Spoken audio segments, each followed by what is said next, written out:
एक बार दूर किसी जगह पर एक आदमी रहता था जो भगवान पर भरोसा रखता था। एक रात एक आदमी गहरी नींद में सो रहा था। अचानक एक तेज आवाज ने उसे जगा दिया। जब उसने अपनी आंखें खोली तो उसने देखा कि उसका कमरा रोशनी से भरा हुआ था। तभी भगवान उसके सामने प्रकट हुए और उसे उसके घर के बाहर एक बड़ी चट्टान दिखाई और कहा कि बेटा, उस चट्टान को अपनी पूरी शक्ति से धकेलो। अगली सुबह जब आदमी उठा तो उसे याद आया कि उसने रात को क्या देखा था। वह बाहर गया और पूरी ताकत से उस पत्थर को धकेला, लेकिन वह उसे हिला नहीं पाया। इसके बावजूद आदमी ने हार नहीं मानी और उस दिन से उसने रोजाना पूरी ताकत से उसको धकेलना अपना नियम बना लिया। कई वर्षों तक वह सूर्योदय से सूर्यास्त तक मेहनत करता रहा।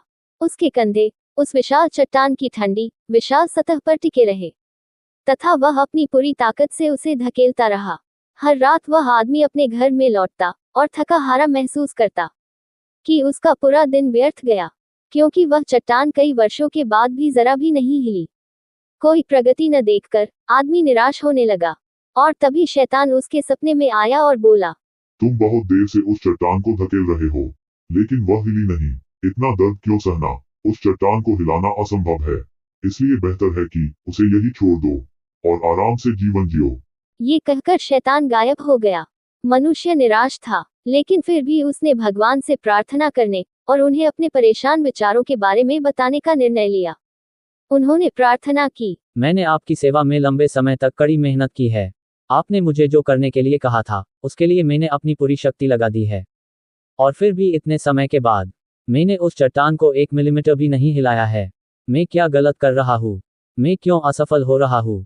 तभी भगवान प्रकट हुए और बोले, मेरे बच्चे, मैंने तुमसे मेरी सेवा करने के लिए कहा था, लेकिन मैंने कभी नहीं कहा कि मैं तुमसे उस चट्टान को हटाने की अपेक्षा करता हूँ।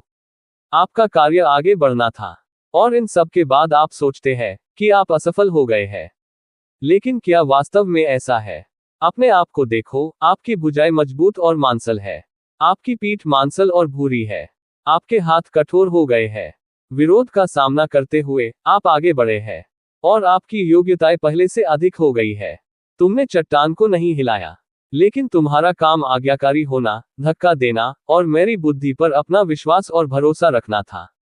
तुमने ये किया है। नैतिक शिक्षा। जब कभी हम जीवन में कठिनाइयों का सामना करते हैं तो हमें भगवान पर बस भरोसा रखना चाहिए और आगे बढ़ना चाहिए। हर तरह से उस विश्वास का प्रयोग करें जो पहाड़ों को हिला देता है, लेकिन यह जान ले कि यह भगवान ही है जो पहाड़ों को भी हिलाता है।